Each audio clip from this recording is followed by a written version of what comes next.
I've got my marker, and I've got my 3D pen. Time to start my plan by circling this cap.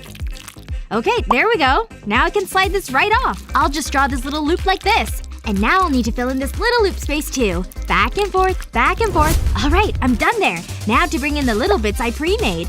I'll connect them on the side. Now I need some yellow. I'll just draw my left